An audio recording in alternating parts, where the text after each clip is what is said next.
I'm not sure what made me head out that morning.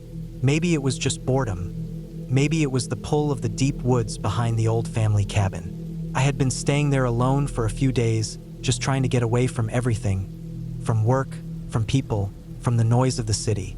The cabin was old, not much more than a box with a roof, but it was quiet, and I liked the smell of the trees, the sound of the wind moving through the high pines, the way the light broke up when it came through the leaves. That morning, the sky was gray, the air cool, the ground still damp from rain the night before. I pulled on an old jacket, laced up my boots, and stuffed a water bottle into my pack. I didn't plan to go far, just a walk, a couple hours at most, stretch my legs, clear my head. I hadn't been deep into the woods behind the cabin before. There was no trail, no path, just a wall of trees, thick brush, soft ground. But I felt like wandering. The further I went, the quieter it got. No road sounds, no planes overhead, no hum of anything human. Just the wet rustle of leaves, the snap of twigs under my boots, the occasional darting bird or squirrel. The trees grew thick here, tall pines mixed with old oaks, their branches tangled, their roots rising up like bones from the ground. Moss hung off some of the limbs, and here and there were fallen trunks, rotting into soft piles, covered in mushrooms. I kept walking. I lost track of time. My phone was in my pocket, but there was no signal out here, and I didn't bother pulling it out. I thought about turning back a few times, but every time I did, I'd see something just ahead. A strange twisted tree, a pool of still water, a moss-covered stone, and I'd want to see it up close. I think I was hoping to feel like I had discovered something, like I was the first person to stand there in a long time. It was maybe early afternoon when I noticed it.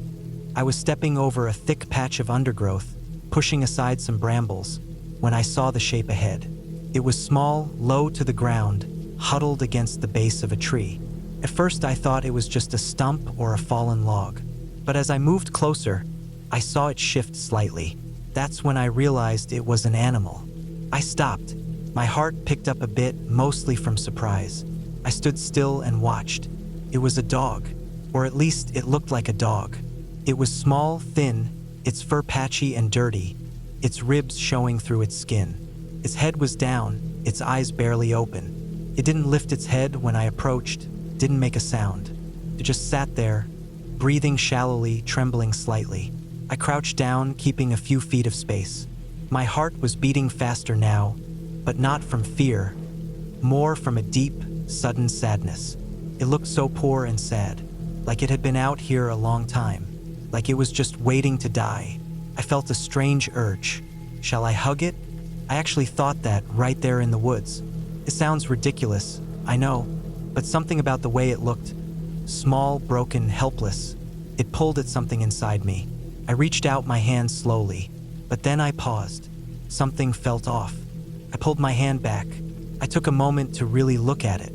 The fur was matted, but not just from dirt. There were spots that looked wrong, like the skin underneath was raw, maybe even missing. Its body looked too thin, not just underfed, but somehow stretched wrong, like the limbs were longer than they should be. Its breathing was shallow, but it didn't sound right. Not the quick panting of a sick dog, but something slower, wetter, with a faint clicking sound I couldn't place. I stayed crouched, watching. It didn't move. That was when I realized it hadn't moved since I got close. Not really, just that tiny shift I saw from a distance. And now, close up, it wasn't reacting at all. Not lifting its head, not turning its eyes, not flinching at the sound of my steps or the sight of my hand. I took a slow breath. My brain was starting to pull itself out of the emotional reaction and into something more careful. This was not normal. I stood up slowly, backing a step away. I looked around. The woods were quiet. Too quiet, maybe. I hadn't seen another animal in hours. No birds in the trees, no squirrels, no signs of life at all. I looked back at the thing. I was sure now this wasn't just a sick dog. Something was wrong with it. I felt a chill move up my back. I turned. I started walking back. I told myself I was just being cautious, that maybe I could come back later with help, or at least with a better look. But the truth was, something deep inside me was saying, leave. Leave now. I walked faster. The woods looked different now. Every tree seemed closer, every shadow darker. I tried to remember the way I came, but it was hard. I hadn't followed any clear path, just wandered. I checked my phone. No signal. The battery was low too. I shoved it back in my pocket. I kept moving. After maybe 20 minutes, I stopped. I wasn't sure I was going the right way. I looked around, trying to spot anything familiar. Nothing. Just trees, brush, the same damp ground. Then I heard it. A soft sound behind me. Not loud, just the faintest shuffle. I turned. Nothing there. But my heart was pounding now. I started walking again. Faster. More time passed. The light was changing. Afternoon fading toward evening. I needed to get back. Another sound. This time closer. I turned sharply. Again, nothing. But the feeling was back. That same deep, gut-level sense of wrongness I'd felt crouching near that thing. I told myself it was just nerves, that I was spooking myself. But I knew better. Something was following me. I didn't run. I knew better than to run in the woods, especially when you're lost. But I walked fast, glancing over my shoulder, listening hard. More time passed. I stopped again. Silence. Then movement. Not a sound, but a flicker, a shadow shifting between trees. I turned and moved quickly, pushing through the brush, ignoring the scratches on my arms, the snagging of my clothes. I didn't care anymore about the right path. I just wanted to put distance between me and whatever was back there. My legs ached. My throat was dry. I was sweating despite the cool air. I saw something ahead. A break in the trees, a patch of lighter ground. I pushed forward. Suddenly, I was in a small clearing, and right in the middle of it was another shape. At first, I thought it was the same animal. But no, this one was larger, standing. It was another dog, or at least shaped like one. It stood perfectly still, facing me. Its eyes were dark. Its fur was patchy, like the first one. It didn't move, didn't make a sound. I froze. For a long moment, neither of us moved. Then slowly it tilted its head. That small movement broke something inside me. I turned and ran. I didn't care about the risk, the roots, the branches. I ran hard, crashing through the trees, feeling the sting of thorns on my face and hands. Behind me, I heard the sound. Running, following, faster than me. I ran until I couldn't breathe, until my legs burned, until I stumbled and fell hard onto the damp ground. I lay there, gasping, listening. Silence. No footsteps. I forced myself up, shaking, heart hammering. I didn't know where I was. But then I saw something. A faint glimmer through the trees. I stumbled toward it. It was light, faint but real. I pushed through the last of the brush, and there it was, the cabin. I had somehow circled back. I ran the last stretch, nearly falling up the steps, fumbling with the door, slamming it shut behind me. I stood there, panting, listening. Nothing. No sound outside. I locked the door, bolted it, checked the windows. The light was fading fast now. I sat on the floor, back against the door, trying to calm down. For a long time, I just sat there, shaking, waiting. Outside, the woods were dark, but nothing came. Eventually, I got up, drank some water, checked my phone. Still no signal. I stayed up most of the night, lights on, listening. But nothing came. When the sun rose, I packed my things. I left the cabin that morning, drove straight home, and I've never been back. Even now, I don't know what I saw out there. I tell myself they were just sick animals, maybe wild dogs, maybe strays, maybe something explainable. Maybe I was just spooked, just imagining things. But I know how it felt, and I know I won't go back. Not ever. I had been hiking deep woods for years. Not professionally, not for work, just for myself. It started as weekend trips, quiet escapes from the city, where I could breathe, clear my head, and put miles under my boots. Over time, I got more confident, more ambitious. I started pushing further out, away from the usual trails, away from the places marked on maps. That weekend was one of those trips. I was alone as usual. I liked it that way. No one to set the pace for me, no one to talk over the sounds of the trees or the birds. I packed light: a small tent, some food, water, a first aid kit, and a compass. I had a topographic map, but honestly, I rarely used it. I prided myself on my sense of direction, on reading the land, on following streams and ridgelines back out. The area I chose that weekend was a stretch of national forest upstate. Big, dense, not many visitors. I parked my car at a pull-off on the edge of an old logging road and hiked in early Saturday morning. I had 2 days, maybe 3 if I stretched it, before I needed to head home. The forest was thick, mostly pine and old hardwoods. The ground soft with years of needles and leaves. I followed no marked trail, just a faint animal path I'd spotted near the road. By afternoon, I was deep in. No cell signal, no sound of planes overhead, no signs of other hikers. Just me, the trees, and the quiet. I set up camp near a small creek, pitched my tent in a clearing, and spent the evening wandering nearby, stretching my legs after the hike in. I saw deer tracks, a few old bear prints, nothing fresh. Felt safe, peaceful. I cooked a simple meal on my small stove, drank some water, and settled in for the night. That first night passed quietly. The next morning, I woke up early, packed up, and kept moving. My goal wasn't a destination. I just wanted to explore, see where the land led me. I crossed a couple ridges, dropped down into a wide valley, followed another stream.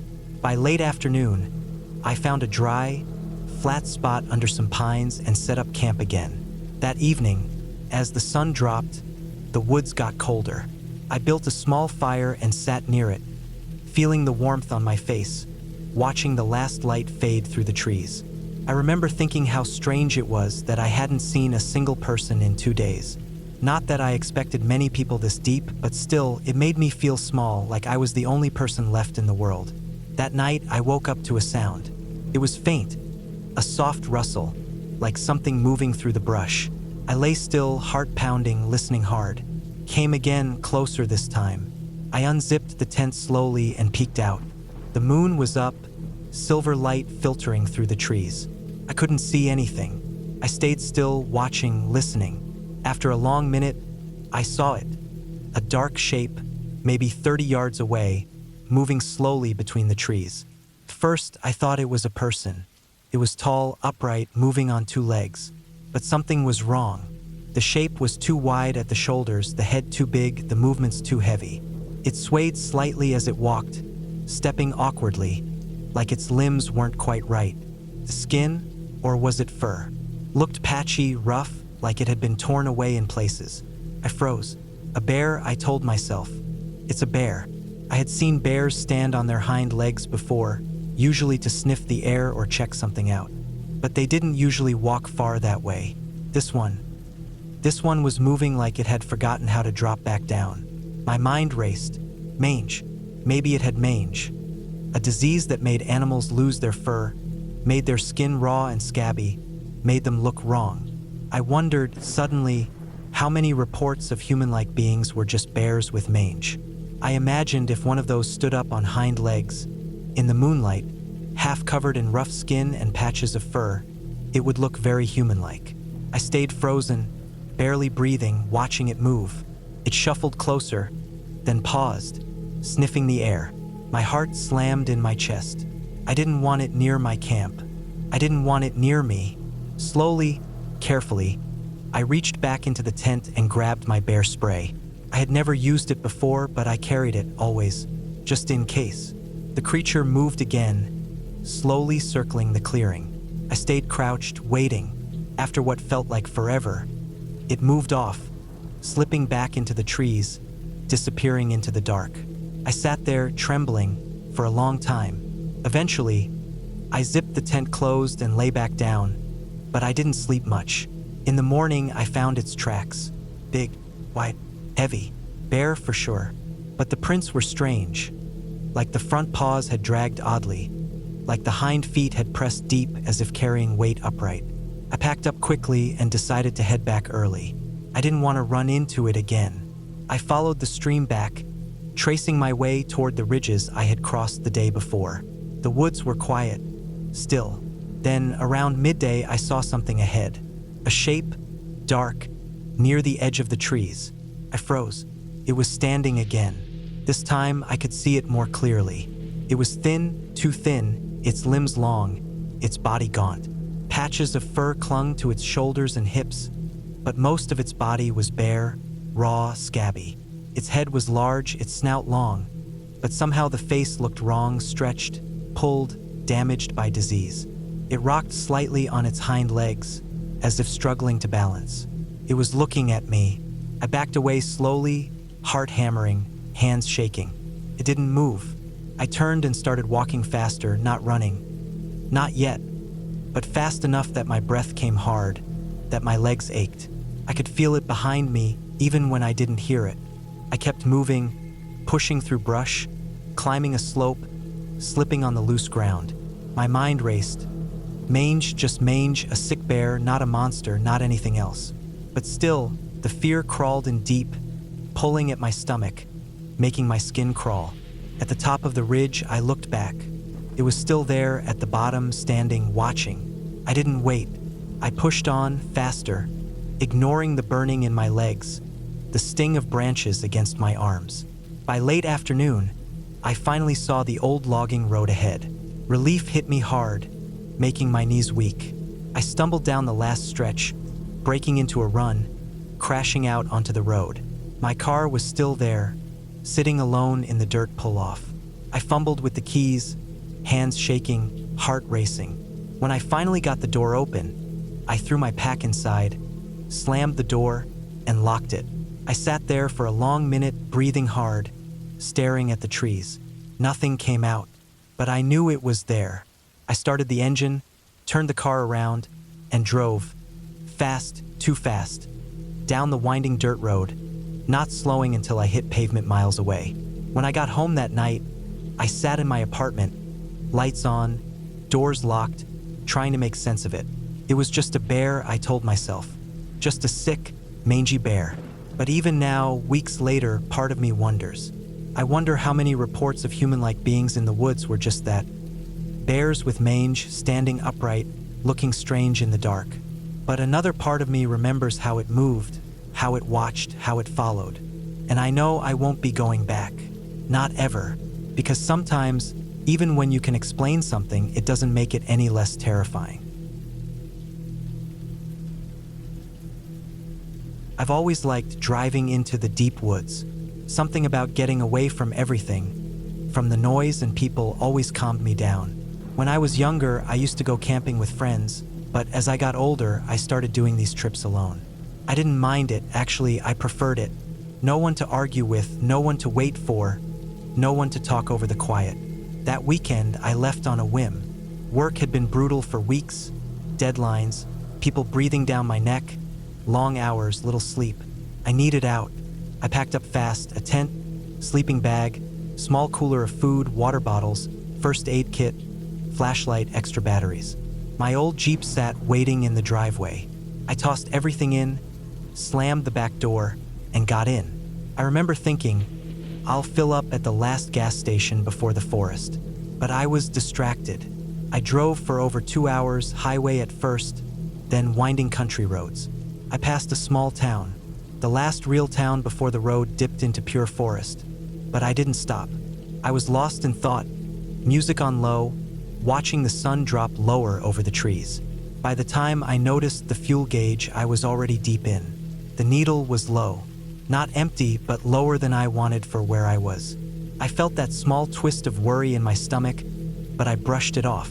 I told myself I wasn't going that far. Maybe another hour, just enough to get well off the main road, find a quiet place to camp, and then I'd turn back Sunday. I had just enough, I told myself. I kept driving. The paved road turned to gravel, then dirt. Trees pressed in tight on both sides, branches arching overhead, dark shadows reaching across the ground. The sun was sinking fast, turning the sky pale orange, then dusky purple. I was the only car out there. No houses, no lights, no signs, just old dirt road twisting deeper into the woods. Eventually, I found a spot, a wide pull-off, maybe an old logging site, flat and dry. I parked, shut off the engine, and sat for a moment in the quiet. The air was still cool, heavy with the smell of pine and damp earth. I got out, stretched, and set up camp. Tent up, sleeping bag unrolled, small fire built in a ring of rocks. I cooked a simple dinner, just some canned stew, bread, water, and sat by the fire as darkness thickened around me. It was peaceful. No sounds but the crackle of the fire, the faint rustle of leaves, maybe a bird now and then. But under that, the deep woods always carry a weight, a kind of heavy, pressing silence, like the trees are holding their breath. I stayed up a while, staring into the fire, feeling the tension of the last few weeks slowly slip away. Eventually, I put out the fire, crawled into the tent, and fell asleep. The next morning was cool and gray. Mist hung low between the trees, dampening sound. I boiled water for coffee, ate a protein bar, and wandered a bit from camp. The ground was soft underfoot, the forest floor thick with ferns, fallen branches, and old pine needles. I saw no one. I heard no one. By late morning, I started to pack up. I wanted to get back to the road before the rain that the sky was promising came down. That's when I noticed the fuel gauge again, lower than I remembered. I frowned, tapping it. Still low. That small twist of worry returned, tighter this time. I told myself it was fine. I just needed to drive back the way I came, get to the last town, fill up. I loaded the Jeep, climbed in, started the engine. The road felt narrower on the way back. Branches scraped the side of the car, shadows pooled between the trees, light dim under the thick canopy. I drove slow, trying to remember every turn, every bend, every fork in the road. The fuel light came on. My stomach nodded. I pressed on, heart thudding, eyes flicking between the road and the gauge. And then, just as I rounded a curve, the engine sputtered. Once, twice, and died. The Jeep rolled forward a few feet, then stopped. I sat there, hands gripping the wheel, staring out at the empty dirt road. Silence pressed in. No sound of an engine, no wind, no birds. Just me, the dead car, and miles of deep woods. I got out, heart pounding. The trees stood tall and still, crowding the road, their trunks dark and wet with mist. I popped the hood, checked even though I knew it was pointless. No gas. I checked the back, hoping maybe I'd tossed in an old gas can. Nothing. I leaned against the Jeep, trying to think. No cell signal, not this deep. No passing cars. I hadn't seen another vehicle since yesterday. No houses, no people. Just miles of road behind me and miles more ahead. I had two choices: stay with the car and wait, or walk. I knew waiting might mean sitting there for days, maybe longer. No one came down these roads. Walking meant backtracking at least 15-20 miles to reach the last stretch of paved road, maybe another 5 or 6 to the town. I checked my watch. Just afternoon. If I walked fast, I could make it back before dark. I packed a small bag, water, some food, flashlight, knife, first aid kit, and set off. The road was rough, the ground uneven, roots twisting under the dirt, rocks jutting up. I kept a steady pace, boots crunching softly, breath misting in the cool air. First, it felt okay, just a long walk. But as the hours dragged on, the forest seemed to press closer. The road curved endlessly, each bend looking like the last, each stretch lined with the same thick trees. I kept glancing back, half expecting to see the Jeep behind me, or maybe someone else. But there was nothing, just the sound of my own footsteps, the occasional snap of a branch, the whisper of wind high overhead. By late afternoon, my legs ached, my throat was dry, and the first drops of rain began to fall. I pulled up my hood, kept walking. The light dimmed, the sky going heavy and gray, rain falling harder. Mud sucked at my boots, water ran in small streams down the road. The forest grew darker, the path harder to follow. I began to wonder if I'd missed a turn, if I was still even on the right road. Every tree looked the same, every bend looked the same, and then I saw it. A shape ahead, dark, half hidden in the rain. My heart jumped. I moved closer. It was a cabin, small, old, leaning slightly, tucked into the trees just off the road.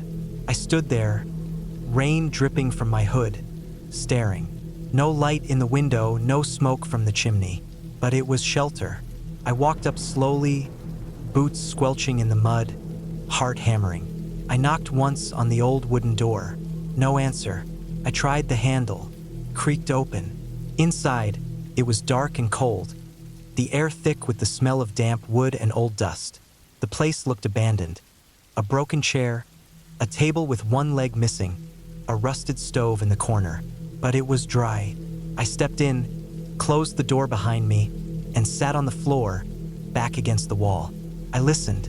Nothing but the sound of rain on the roof, wind against the walls. I ate a little, drank some water, tried to calm my breathing. Night fell fast. The cabin grew colder, the dark pressing in thick and heavy. I turned on my flashlight, the narrow beam cutting through the black. I swept it over the walls, the floor, the empty corners. No signs of anyone, no signs of recent use. Just an old, dead place. I stayed there, huddled on the floor, listening to the storm outside. At some point, I must have dozed off. When I woke, it was still dark. The rain had stopped, but the woods were silent, the kind of deep, heavy silence that feels like a weight on your chest. I stood, stretched stiff legs, and cracked the door open. The road was a dark ribbon under the moonlight, wet and glistening. I stepped out, breathed the cold night air, and looked both ways. Nothing. No lights, no movement. I knew I had to keep walking. The cabin had been a small break, but it wouldn't get me home. I slung my bag over my shoulder, flicked on the flashlight, and started back down the road. The night was colder, the mud sucking at my feet, branches clawing at my jacket. Every sound made me jump. A twig snapping, the rustle of leaves, the distant hoot of an owl. I kept moving. Hours passed. My legs felt like lead. My breath came in ragged gasps. And then, finally, just as dawn was breaking, I saw the edge of the forest. The trees thinned, the road widened, and there, far ahead, the faint... I used to laugh at horror movies. You know, the ones, people making dumb decisions, running the wrong way, hiding when they should run, wandering off alone. I used to think, what a bunch of idiots. Who does that? I don't laugh anymore. It happened on a cold evening in early November. I was driving alone, cutting across the back roads near the national forest. I've always liked the peace of country roads. No traffic, no noise, just trees, stars, and the soft hum of the engine. I had planned it as a simple drive to clear my head. I didn't tell anyone where I was going. I just wanted time alone. I had filled the gas tank earlier that day, packed a bottle of water, and charged my phone. It was supposed to be just a short drive, maybe an hour, maybe two. I never expected anything to go wrong. But that's the thing about mistakes, you never see them coming. The road was narrow and old, cracked in places with deep ditches on both sides. Tall pine trees pressed in close, their branches hanging low, making everything feel tighter. My headlights cut through the darkness, but it still felt like I was driving through a tunnel of black. The air outside was cold, and the night was dead quiet. Every now and then, I passed an old wooden fence or the remains of a rusted-out car left in the trees. But there were no houses, no lights, nothing. Just miles of woods. I was about halfway into my drive when I noticed something strange. Ahead of me, on the right side of the road, there was movement, something slipping quickly back into the trees. I caught only a glimpse, but it was big. My first thought was a deer, but deer usually bound away in groups, their white tails flashing. This was just one figure, low to the ground, fast, and strangely smooth in its motion. I gripped the wheel tighter, feeling a little jolt of unease. I kept driving, but after a few more minutes, I noticed the trees on the left seemed different. It's hard to explain, but they looked darker, heavier, almost like they were swallowing the light from my headlights. My skin prickled. I told myself I was imagining things. Long drives at night can play tricks on you, after all. But then I saw something else. Up ahead, just at the edge of the headlights, something was crouched on the side of the road. I slowed slightly, leaning forward. It was large. Not a deer, not a coyote. It almost looked human, but wrong. Too long, too thin, too bent. His head was lowered, and I could just barely make out pale skin. Panicked. Without thinking, I jerked the steering wheel. That was my first big mistake. The tires slipped off the edge of the road. The ditch was steeper than I thought, and the car tilted hard to the right. For a second, I thought I could correct it, but the right wheel sank deep into mud, and the car lurched. With a sickening crunch, the nose of the car plunged forward. The world tilted. I was thrown hard against the seatbelt as the car slammed into the ditch, nose first, rear end sticking up at an angle. The engine sputtered and died. For a moment, I just sat there, stunned. The dashboard lights flickered. The headlights were still on, pointing uselessly into the muddy ditch. Steam hissed from under the hood. My hands were shaking. My breath came fast, shallow. I fumbled for my phone. No signal. Of course, I should have stayed put, locked the doors, waited for morning. But my brain wasn't working right. My heart was hammering, and panic was clawing up my throat. I kept thinking about that thing I'd seen. What if it came back? What if it was watching? I unbuckled the seatbelt, shoved the door open, and climbed out. The air outside was cold and sharp. My boots sank into the muddy ditch as I scrambled up the bank. When I reached the road, I turned back to look at the car. It was tilted at an awkward angle, the front tires almost buried, steam curling into the air. I felt a wave of helplessness. I was alone in the middle of nowhere, no cell signal, no working car. And that's when I heard it, a rustle in the trees. I spun around so fast I almost slipped. My eyes searched the darkness, but I couldn't see anything, just black trees and deep shadows. I told myself it was a raccoon, or a deer, or the wind, but then I heard it again, closer. A slow, deliberate shuffle, like something moving through leaves. My skin went cold. Without thinking, I started walking fast. I didn't even know where I was going. I just knew I wanted to get away from the car, away from the trees, away from whatever was out there. The road stretched ahead, empty and dark. My boots crunched on the gravel, and every few steps, I'd glance over my shoulder. I couldn't shake the feeling that something was watching me, keeping pace just beyond the edge of the trees. I walked faster. Minutes stretched into what felt like hours. My legs ached. My throat was dry. My hands were shaking from the cold. The woods felt endless, the road stretching on and on with no sign of houses or lights. At some point, I started to feel dizzy. My panic had drained most of my energy, and now the cold was setting in hard. I thought about stopping to rest, but the thought of sitting alone on the roadside, in the dark, was worse. So I kept walking. Then, ahead of me, I saw a shape. It was standing in the middle of the road. Tall, thin, pale. I froze. My brain screamed to run, but my legs wouldn't move. The figure shifted slightly, as if tilting its head.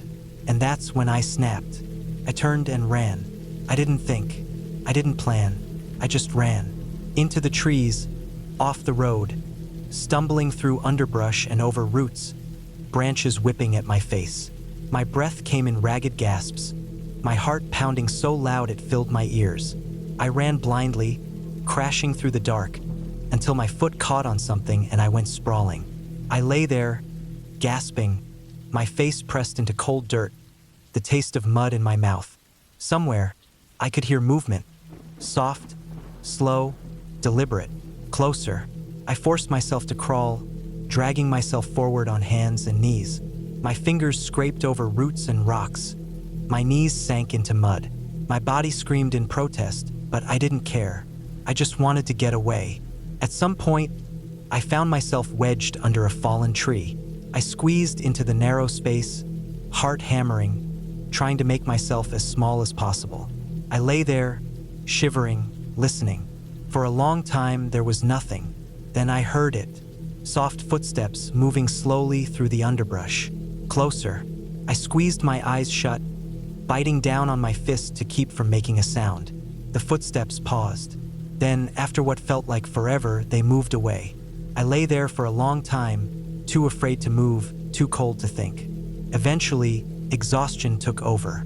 When I woke, it was morning. Pale sunlight filtered through the trees. Birds chirped softly in the branches.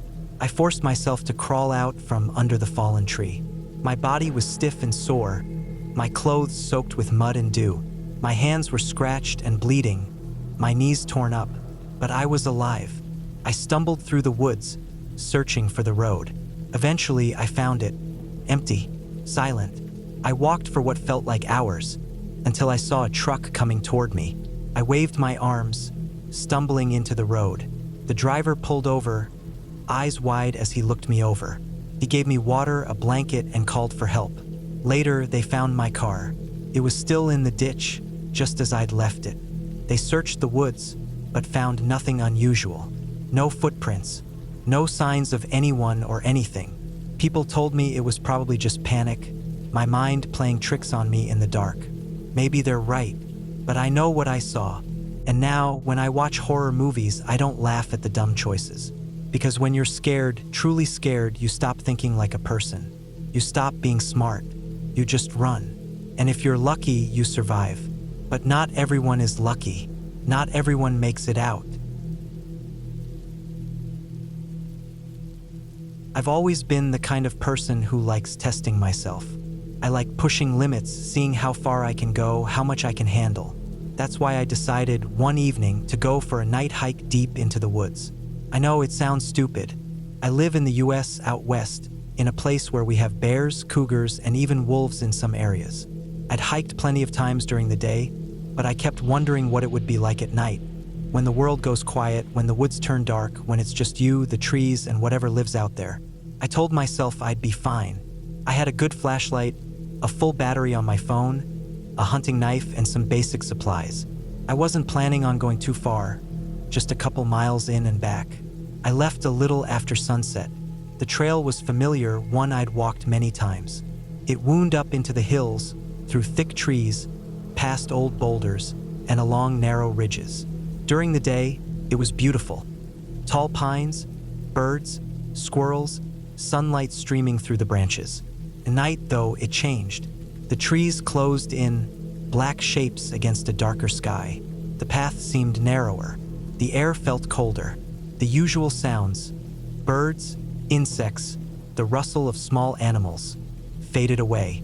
I had my flashlight out, the beam cutting through the dark, but it only lit up a small circle ahead of me. Everything beyond that circle was pure black. I kept walking. At first, it wasn't too bad. My boots crunched on the dirt and gravel, and I focused on the ground right in front of me. Every now and then, I'd stop and listen. Nothing, just silence. But after about 20 minutes, the silence started to get to me. There's something about being alone in the dark that messes with your head. I started thinking about everything that could be out there. Things I'd read about or seen in news stories. Cougars, for example, are nearly invisible at night.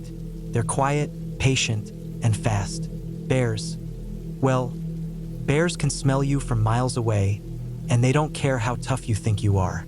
Wolves usually avoid people, but still, the idea of a pack somewhere in the dark sent a chill up my spine. I told myself to relax. I kept walking, watching the beam of my flashlight, and then I heard it, a twig snapping. It was soft, but in the silence of the woods, it sounded sharp and loud. I froze. My heart started pounding. My mouth went dry. I slowly turned, shining the flashlight toward the sound. Nothing, just trees. I stood there for a long moment, holding my breath, trying to listen. My ears felt too sharp, like they were straining to pick up every little sound. Another snap, this time closer. I felt my stomach twist. My mind raced. I tried to tell myself it was a deer or maybe a raccoon, something harmless. But the truth is, when you're alone in the dark, it doesn't matter how harmless you think something is. Fear doesn't listen to reason. I slowly backed up, keeping the flashlight pointed at the trees. The woods stayed silent. I thought about turning around, heading back, but part of me didn't want to look like a coward, not even to myself.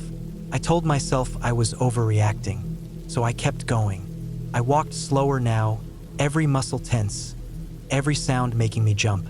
After another 10 minutes, the trail narrowed, with trees pressing in closer on both sides. The branches hung low, and the ground was uneven. I kept moving the flashlight back and forth, watching for anything out of place. Then I heard it again. Soft footsteps just off the trail. I stopped. My chest felt tight, and my fingers gripped the flashlight so hard they ached. I waited. The footsteps stopped. I slowly reached for the hunting knife on my belt, pulling it out carefully. I took a shaky breath, and then another snap, this time on the other side of the trail. I spun around, heart hammering. Still nothing in the light. That was the moment when I realized I'd made a mistake. This wasn't fun anymore. I turned and started walking back, faster this time. Every few steps, I glanced over my shoulder, sweeping the flashlight through the trees. The woods stayed silent, but I couldn't shake the feeling that something was there. Something just out of sight, something that was keeping pace with me. I walked faster. My boots crunched loudly on the dirt, and my breath came in short, shaky bursts. The cold air stung my face, and my legs ached from the tension. Then, up ahead, I saw something move across the trail. It was quick, just a flicker of motion in the light, but it was low to the ground, fast and large. I stopped dead. My heart pounded so hard I thought I'd pass out. I waited, holding the flashlight tight, trying to calm my breathing. Nothing. I took one careful step forward, and then another. Suddenly, there was a crash in the underbrush to my right, loud, fast, coming straight at me. I ran. I didn't think, didn't look back, just ran as hard as I could down the trail. My boots slipped on loose dirt, branches slapped at my face and arms, and my flashlight swung wildly. I could hear it behind me, the crash of something large, the heavy thud of steps. I ran until my lungs burned, until my legs felt like they'd give out. At some point, I stumbled and fell hard, hitting the ground with a grunt. My flashlight skidded away, the beam flickering. I scrambled to my knees, grabbed the light, and shone it back down the trail. Nothing, just trees. I sat there, shaking, gasping for breath. For a long moment, I didn't move. I just sat, listening, heart hammering in my chest. Slowly, the sounds faded. The woods went still again. I waited, crouched low, gripping the flashlight and knife. Minutes passed. Finally, when I felt sure that whatever had been there was gone, I forced myself to stand. My legs trembled. My hands were numb from gripping the knife. I walked the rest of the way back slowly, carefully, stopping every few steps to listen. When I finally saw the edge of the trailhead, with the small parking lot and my car waiting, I nearly cried. I stumbled the last few yards, climbed into the car, and locked the doors. I sat there, shaking, staring out at the dark trees. I didn't see anything else that night, but I've never gone back. I've never hiked at night again. And when I hear people talk about how they want to go wandering into the deep woods after dark, I just shake my head, because I know how fast things can go wrong. I know how small you feel when you realize you are nothing compared to what's out there. And I know how terrifying it is when you hear a twig snap and you really understand that you're no longer the top of the food chain. It's not about ghosts or monsters. It's about the simple, hard truth. In the dark, you can't see what's coming. And sometimes you don't get a second chance.